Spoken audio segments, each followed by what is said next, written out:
story about the rates if you want to, or not. And then also there's another announcement, which is super awesome. Our conforming loan limit for the County of Hawaii, all the counties, but we're gonna focus on just the County of Hawaii, it has increased, which is crazy, but it's awesome. So the conforming loan limit is 1,146,800. Yeah, 800 something. We have a flyer over there that has a matrix that breaks down a few loan programs like FHA, VA, conforming, conventional, and USDA. So that means, yes. All of them? Yes. Conforming. Yeah, as long as it's a conventional conforming loan, your loan limit is that 1,100,000, which means as long as you have enough down payment to make it to that loan amount, say your borrower only has 5%, as long as the purchase price minus 5% can make that 1,146,800 something, then you can get a conforming loan and you don't need 20% down for a jumbo loan. Okay, cool. Have a great day. Thank you guys. Nice to meet you.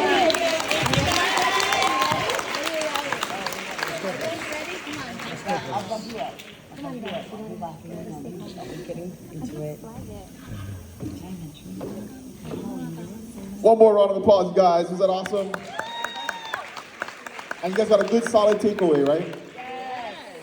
That's amazing. And I wanna share just one thing about Alina, which is a huge lesson learned for me, right? Is we're longtime family friends.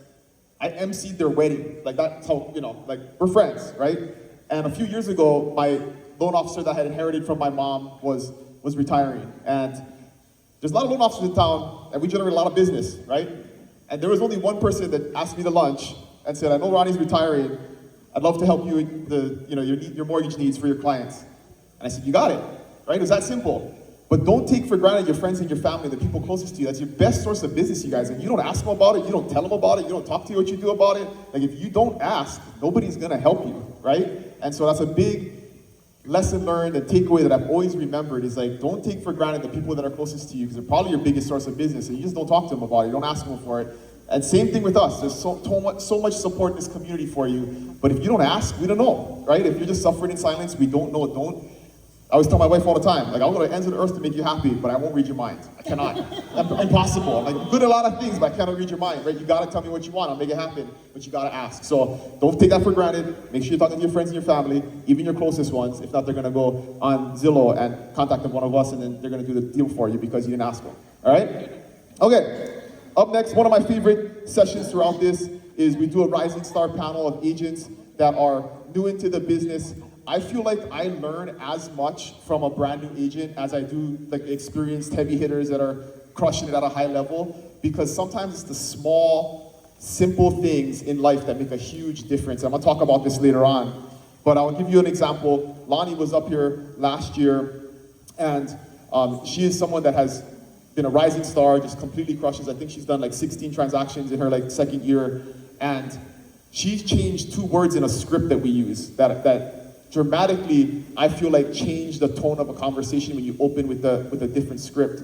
And I don't know if she meant to do it, it's just her personality. She's a very personable person, very positive person. And when I would listen to her calls to coach agents up on it, I'm like, man, that's a huge difference. And we kind of implemented that and changed that because, hey, we're all smart, we think we know the best scripts, the best way to talk to people, and then you'll hear something that makes a little tweak in something that makes it even better. And that can come from, so be aware of, it doesn't have to be a seasoned, experienced person that you learn from, right? Sometimes you can learn from children, right? But sometimes the new agents have some of the best gold. So super stoked to first introduce, she's not a new agent anymore, even though she still acts like it. She's a crusher on the team, like top 3 realtors on the entire island in terms of individual units sold. 30 under 30 NAR awardee this year. Guys, the whole entire country, right? Like 2 million realtors, and they picked 30 to honor as under 30 years old, and Justice Pang was one of them. So she's gonna host. Come on up, Justice.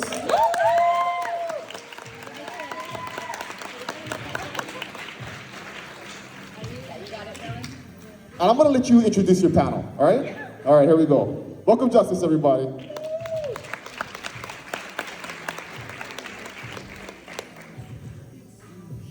Hi, everybody. Thank you, Jesus, for all here today, and we all got here safely.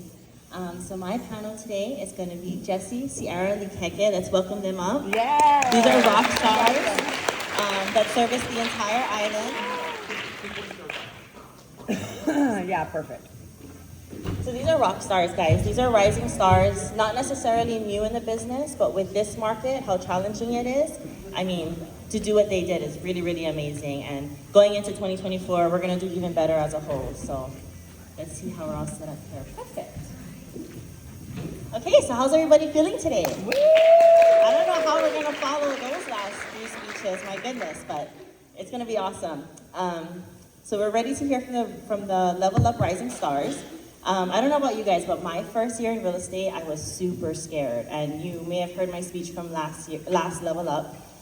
It was very, very hard for me because in my first 6 months, nobody wanted to work with me as their realtor. What weirdos, right? What are they thinking? Nobody wanted to work with me. Nobody wants to talk with me. So for these rising stars to come into a market like this and do what they've done this year, we all have to give them one more hand of applause.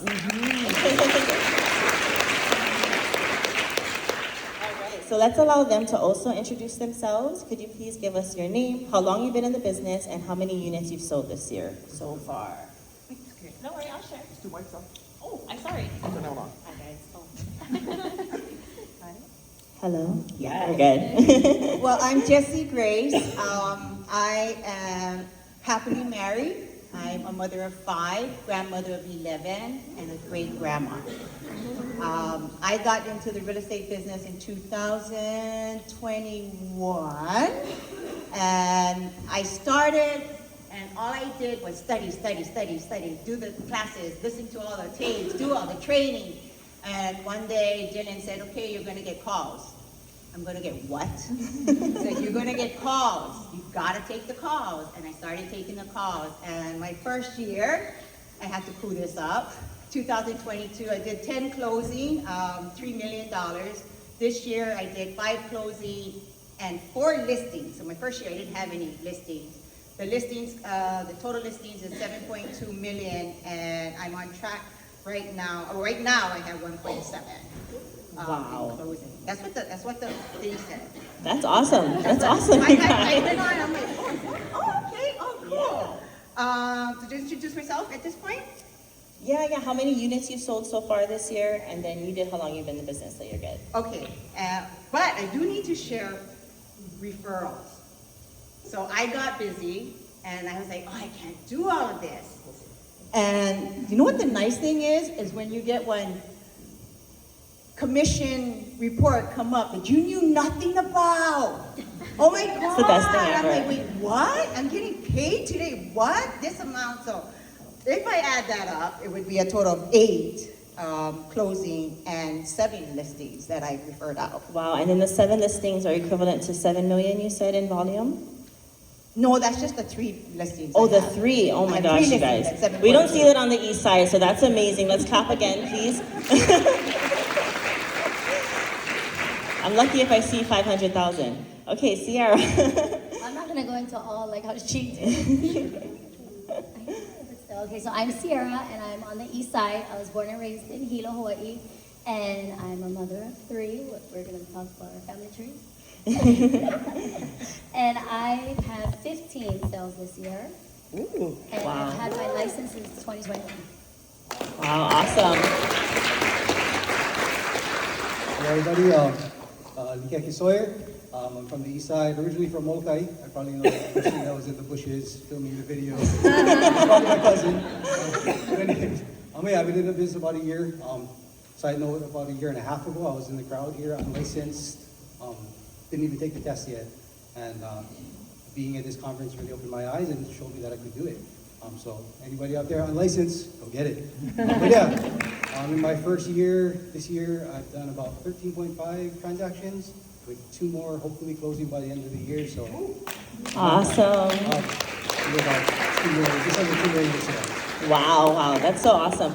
Guys, he came unlicensed, and I know there's a few people here that's gonna take their test or are unlicensed right now. You just being here, you have everything set in motion for your path. You're gonna pass the exam the next time you take it, and then the next level up, you're gonna be licensed, and you're gonna be able to share your story with everyone while we're all talking stories.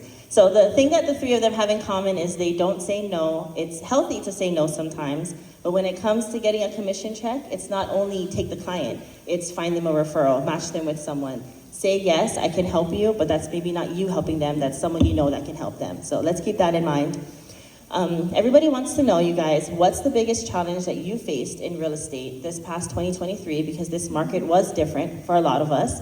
But like Dylan says, we're not going to participate, and that's not what they did. So give us your biggest challenge that you faced.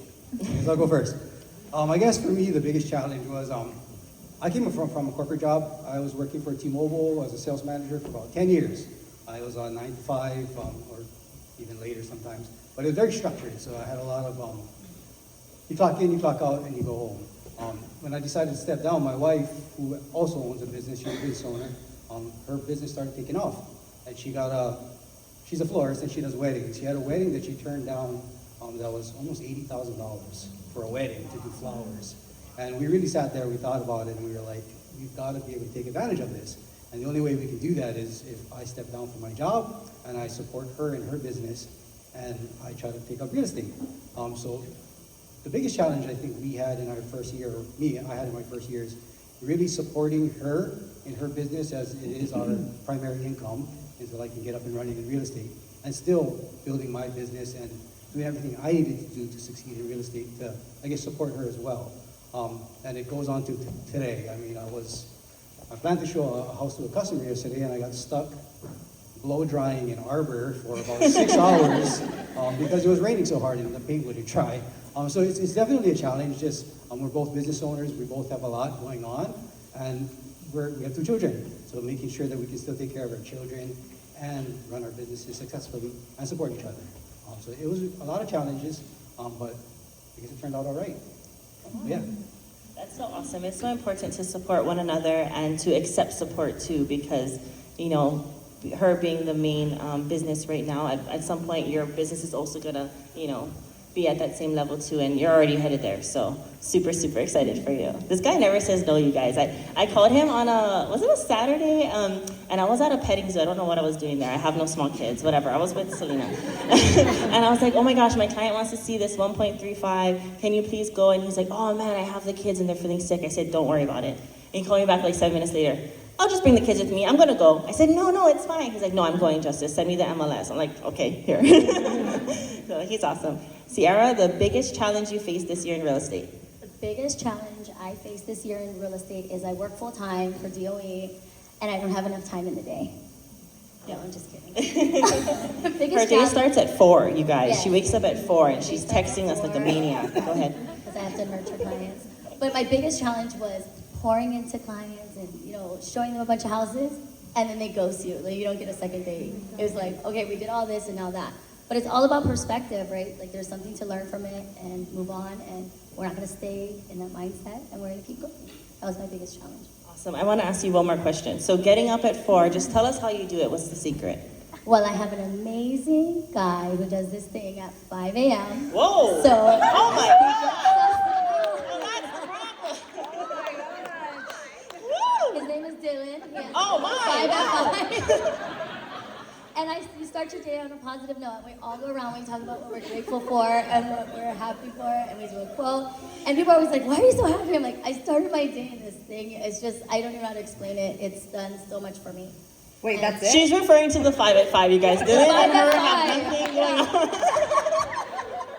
Him, he does it. So we all get up together. Jessica's there too. She's there too. A lot of you guys are there, and it just really inspired me and made me unlock my fullest potential. Oh, that's so awesome. I hope to be there next year. No, Go ahead, Jesse. No, you don't. Don't lie. Your biggest challenge that you faced in real estate this year? I don't participate in challenges. I actually consider it all joy. When there's opportunities to learn, that's what I do. It's not all going to be roses and diamonds and sparkly, but consider it joy. Like Dylan and I are co-listing these multi-million-dollar properties, and I'm considering it all joy, Dylan. And you learn from it. You learn from what they're teaching you. I honestly can't tell you that this year has been a challenge, because We don't participate in that.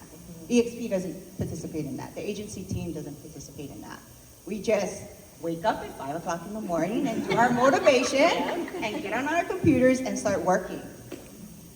Guys, she is amazing. So not only is she a badass realtor, but nonprofit organization. Share with that, and then please share your insurance business as well, and then a little bit of what you do for your 11 grandchildren. So they know that she's taking a challenge that what someone would call a challenge, a huge blessing, and totally turning it around. So my day actually starts at 3:30 in the morning. My husband loves to have coffee, so I wake up and my lord and my coffee is a non-negotiable. So you gotta know what your non-negotiables are. My children, my grandchildren, non-negotiable. I can make my yes, yes, and my no, no.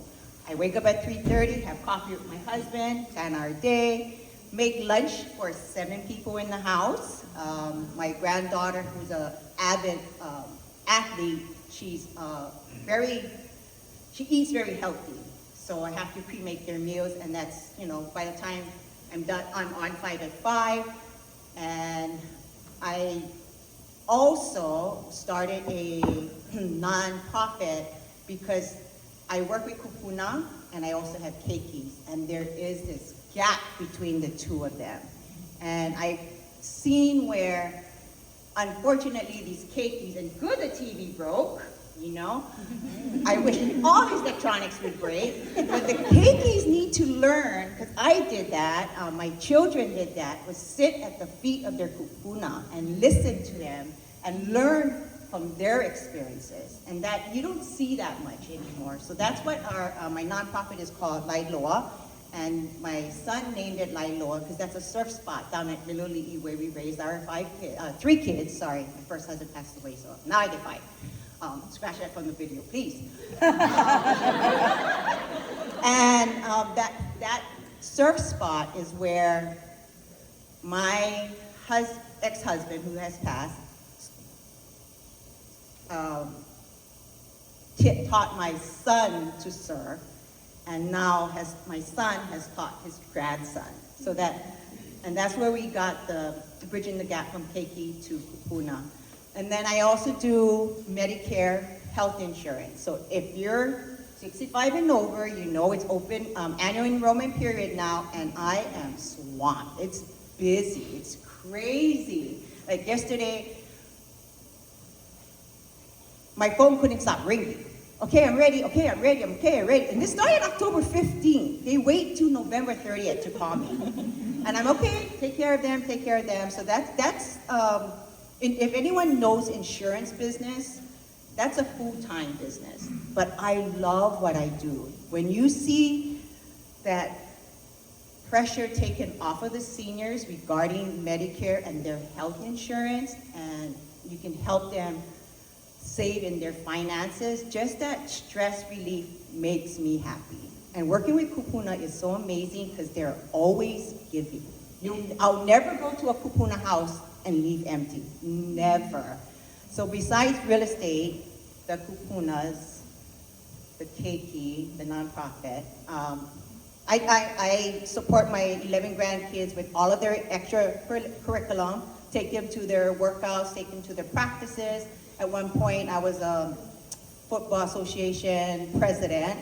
That was a lot of fun, Pop Warner. That was a lot of fun. But I do this. Yeah. I do this because I can do that. Does that make sense? Absolutely, that makes a lot of sense. So anyone who says you don't have time, you're lying completely, because she does not have time, but she has time. So that is so awesome. Thank you for sharing that with us, because when you told me your life and what you do day to day, I was just like, I need to stop complaining. Why didn't I reach these X amount of goals that I had, which I didn't reach, but that doesn't mean I'm not going to reach it next year. So thank you so much for sharing that. My next question is for Sierra. Can you tell us about your lead conversions and your experience? So you mentioned to me one time about like dating your client and then he didn't show up for a second date. Can you share with them how you deal with that and how you go back to dating them again? Yeah, they'll like totally ghost you, and I just keep sending positive quotes, and I become your best friend, or AKA stalker. And then they all of a sudden send me a property and they're like, oh, I want to put an offer on this. I'm like, oh, we're back in business. Like, you're seeing all my positive quotes every day. So I basically get into a relationship with them on a deeper level. Like, I don't know, their energy, like what is your goals? Because they become my goals. And let's stick to the goal. Let's not ghost each other. Like, this is what the bigger picture is. So that's what I do. So stalking is another form of follow-up. We should all be stalking our clients completely.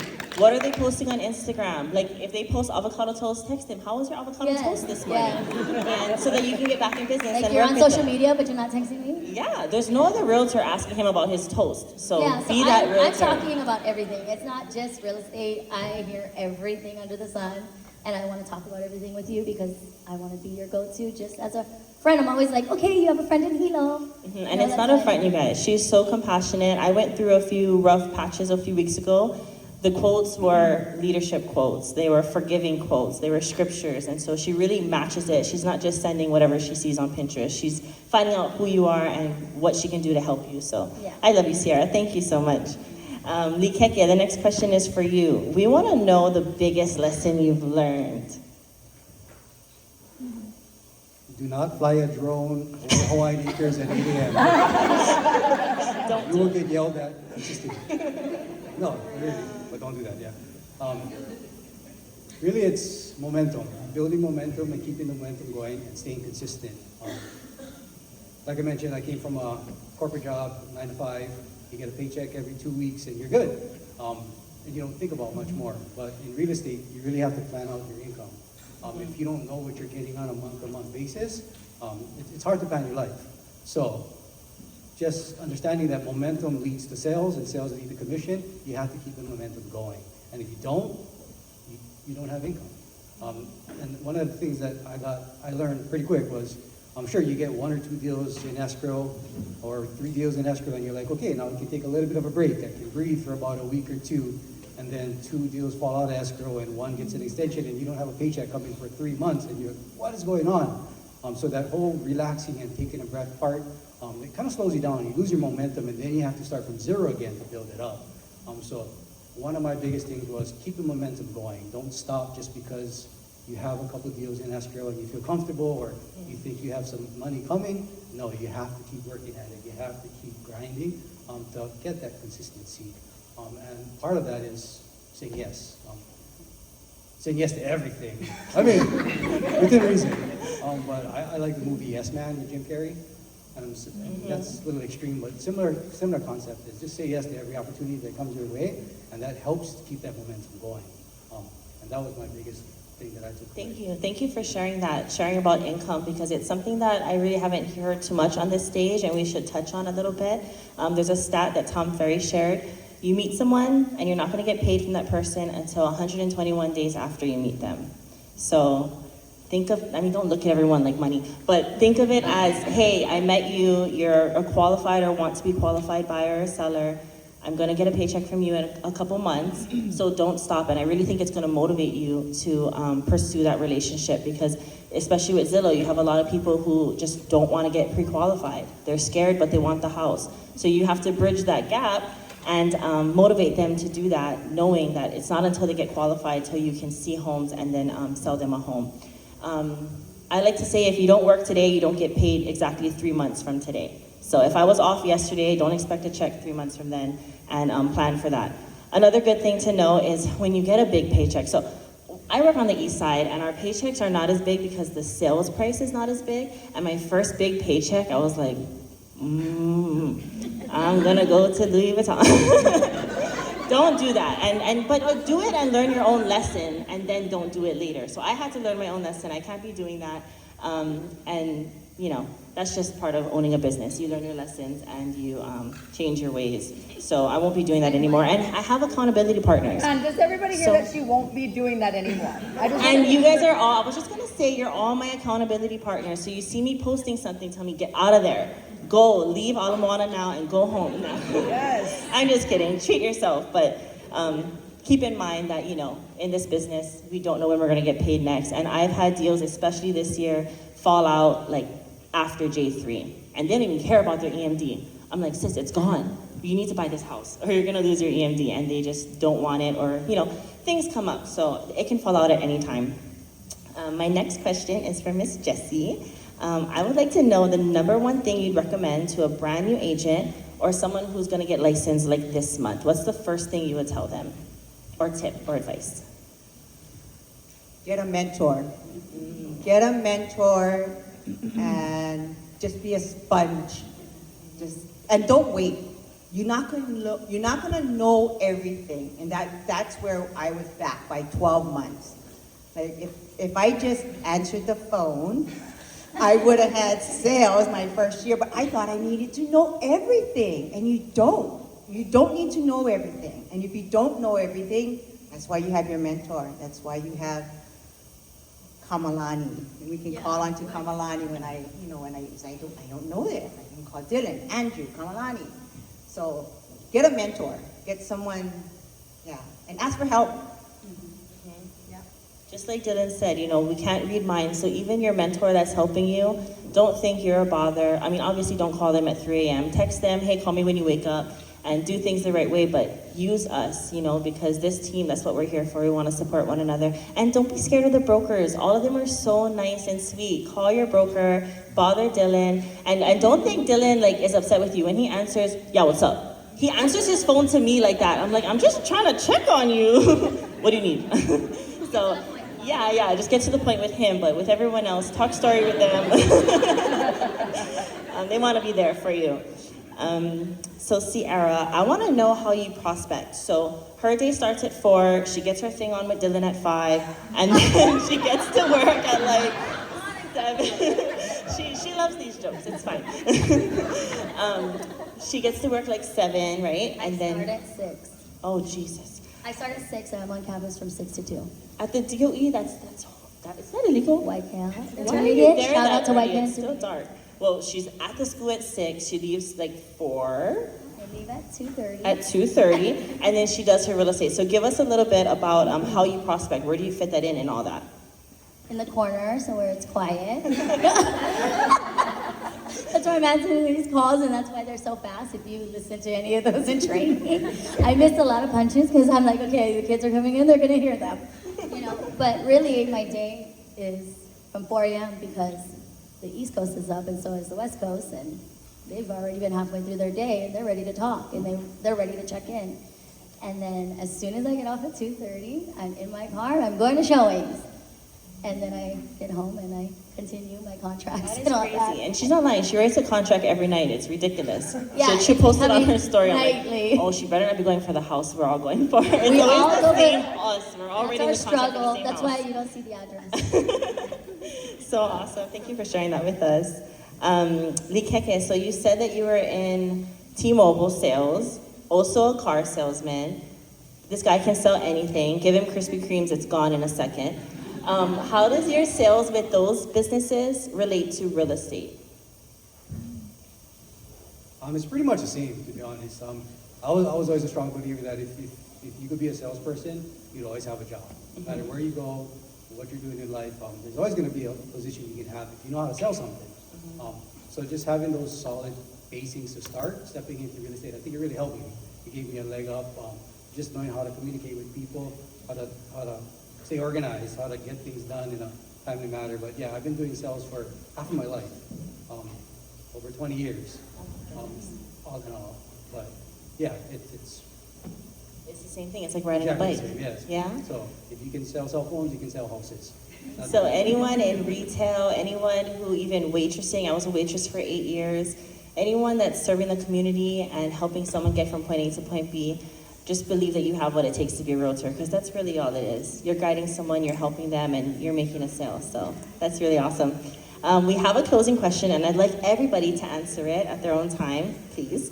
For 2024, what are the goals or blessings that you plan to execute, that you plan to have, and how are you going to execute them? So 2024 is a market that none of us really know what's going to happen in. We know we're not going to participate. We know we're not going to slow down. We're going to make more money than ever. We're going to help more families than ever. But what's your specific goal, and how do you plan to execute it? Real estate related?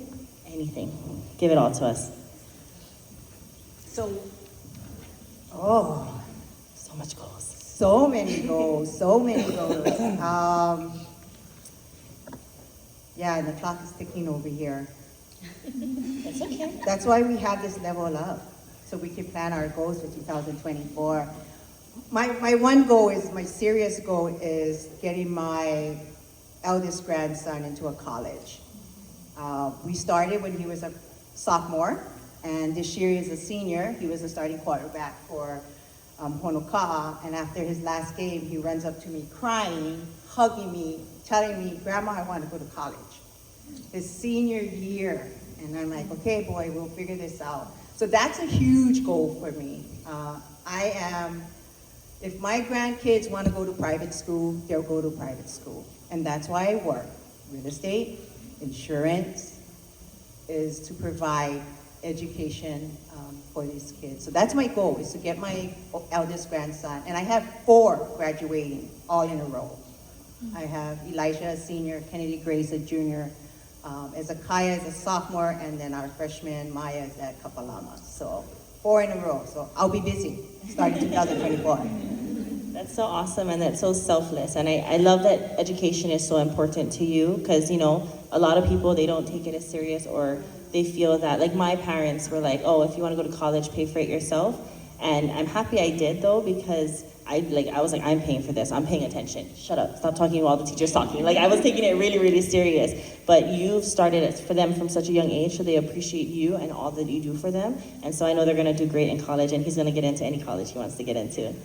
Sierra? Okay, so I just did a goal setting with one of my lenders who sits down with me and checks in, and he asked me that question, and we mapped out a roadmap of 2024, and I want to be an asset in my community, and by doing so, I want to help inspire and educate people who are on Section 8, and that they can become homeowners, because it goes from county to county, and Hawaii County participates in that, and I want to be able to help change lives and get our community out of poverty mindset and more abundance mindset. So that's my goal. That is so awesome. I'm so grateful for you to do that. And anything you need from the team, let us know. Oh. I guess, like they said, there's a lot of different goals. But we just had a little workshop with Dylan and Kevin a couple of days ago about our goals. So $100,000 would be great. That's one of my goals, is to make it there this year. And they kind of helped me break it down and figure out what I have to do get there. And one of the main takeaways was just having 5 conversations a day, 5 real estate centered conversations with whoever, however, and just making sure that you get that done every single day. And the other was time blocking. Jamaica was talking about it earlier. It's just prioritizing. Like I said, one of my biggest challenges was helping my wife with her business, and a lot of times that took priority over my real estate. So making sure that I'm prioritizing at least 4 to 5 hours a day where I'm focusing on my job or my real estate, my business, and then using the other time to help support my wife and support my family, and making sure that that lines up and being consistent with my work, I guess. Yeah. That's an awesome goal, Likeke. My gosh. I'm so grateful that Dylan and Kevin came by. I missed half of it, but the little portion I had, I really had huge takeaways from. And so when they put on these mini masterminds, you guys, stop what you have to do, change the showing and attend, because they're all just to pour into us and to help us with our businesses. One of the things I wanted to touch on from that mastermind that I had taken away from is, when you make your goals, make it higher than you could ever think. I was on stage in the other conference room earlier, and I said I was gonna do 100 transactions this year. Guess how much I'm gonna do? Not 100. I did the thing that you did. I did not do 100. But I think I'm gonna do like 82 or 84. Had I said 50, I would have done 45. Had I said 75, I would have done 69. So I said 100, and it was a really big number to ask. And I'm not gonna make it, but I think because I said it so high, I got to beat what I did last year, and that's all that matters. And so next year, maybe I'm going for the 100, I don't know. Dylan says increase the volume sales price, so we'll see how that goes. But thank you guys so much for coming up here today. It was so awesome hosting you guys. Give them a hand of applause.